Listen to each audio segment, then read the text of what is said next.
लिखते लिखते लिखते लिखते काफी वक्त लगा, लेकिन क्लाइमेक्स भी उन्होंने लिख ही डाला और अब हैप्पी एंडिंग होनी है। शुरुआत तो हुई थी धारा 370 35A से, और जिस तरह से 3 दिन तक जम्मू कश्मीर में प्रवास करने के बाद लौटे वहां से, किसी को कानो कान खबर नहीं थी कि आने वाले दिनों में ऐसी इतनी बड़ी घटना हो सकती है। थोड़ी बहुत जो चर्चा शुरू हुई कि धारा 370 हटाने की कवायद भारत सरकार कर रही है, तो नैरेटिव सामने आने लगा कि जो हटाने की कोशिश करेगा वो मिट्टी में मिल जाएगा और तिरंगा उठाने वाला कोई जम्मू कश्मीर में नहीं मिलेगा, खून की नदियां बह जाएंगी।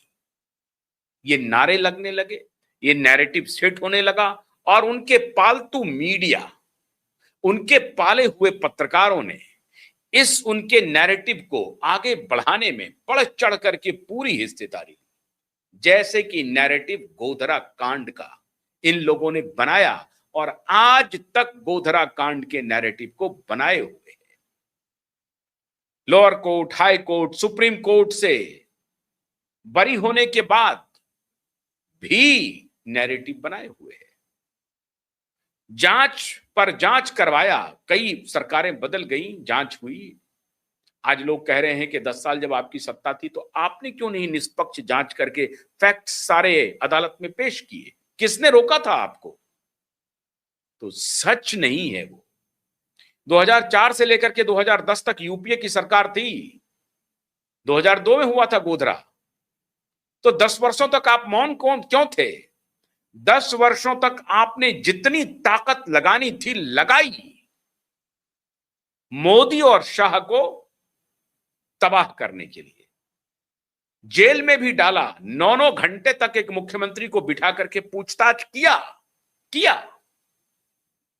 हिंदू टेररिज्म का, हिंदू आतंकवाद का नैरेटिव भी चलाया। सबके सब फुस हो गए, क्योंकि झूठ के पैर बहुत दिन तक टिकते नहीं है मित्रों। और इस नैरेटिव को जो पूरी पालतू मीडिया चलाती रही, वो पालतू मीडिया आज एक्सपोज हो रही है हर तरफ। इसलिए आज जो मैं एक्सपोजे लाया हूं ना, वो आपकी आंखें खोल देगा कि शाह ने कैसे स्टोरी लिखी और क्लाइमेक्स लिखा, और अब हैप्पी एंडिंग की तरफ भारत बढ़ता जा रहा है।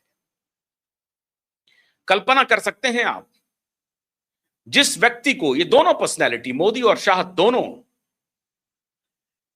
तूफानों से, झंझावातों से लगातार दो चार होते रहे, पूरी शक्ति, पूरी सरकार की क्षमता के साथ लड़ाई चली इन दोनों के खिलाफ, लेकिन फिर भी दोनों बरी हुए। उस दौरान तो मोदी नहीं थे, उस दौरान तो शाह नहीं थे। 10 साल तक आपकी सरकार थी, आपको जो मर्जी हुआ आपने वही किया। गुजरात से बाहर मुकदमा चलवाया और आज तक आप उनको ये चलवा करके उसके बाद तड़ीपार, एक शब्द चुना पालतू मीडिया ने और तड़ीपार शब्द कहा। आज वो पालतू मीडिया पूरी तरह से मौन है, उसका एक एक चीज सामने आ गया है, नंगा कर दिया अमित शाह ने। तो जब धारा 370 35A हटाने की बात हुई तो ये नैरेटिव हुई, लेकिन हट गया।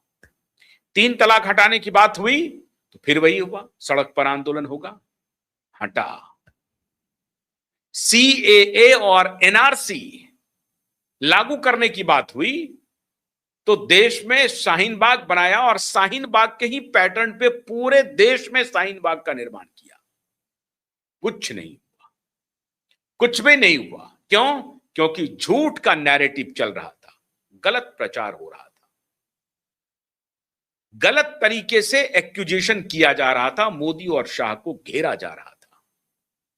लेकिन कहते हैं ना, सोना आग में तपकर निखरता है, और जब आग की भट्टी में, आरोपों आलोचनाओं की भट्टी में ये दोनों नेता खुद को झुलसा रहे थे तो पूरी दुनिया मजा ले रही थी। हत्यारा, तड़ीपार, किलर, इस तरह के नारों की गूंज सोशल मीडिया पर रहती है। कोसों दूर है सत्य से ये नारे, झूठ, लेकिन तड़ीपार कहा गया।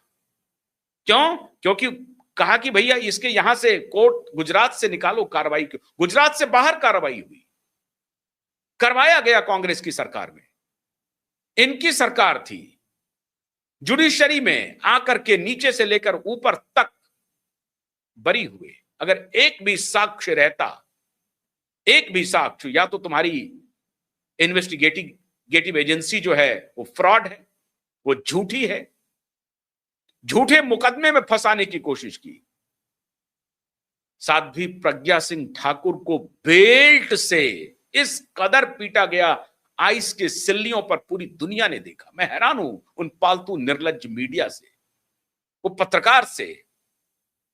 साध्वी प्रज्ञा सिंह ठाकुर को पूछो जरा जाकर, कर्नल पुरोहित को पूछो, जिंदगी तबाह तुमने की नैरेटिव बना करके हिंदू आतंकवाद की।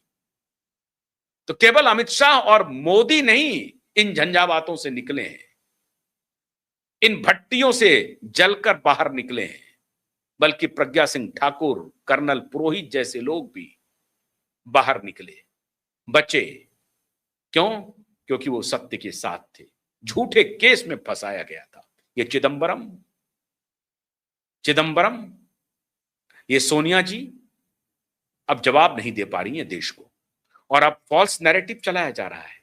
राहुल जी का तो पॉपुलैरिटी मीटर में आगे चला गया। ठीक है, तीन टर्म तक सत्ता रहती है तो एंटी इनकम्बेंसी होती ही होती है, नाराजगी लोगों में होगी ही होगी, और बहुत सारे मुद्दों पर नाराजगी होनी भी चाहिए, कौन रोक रहा है।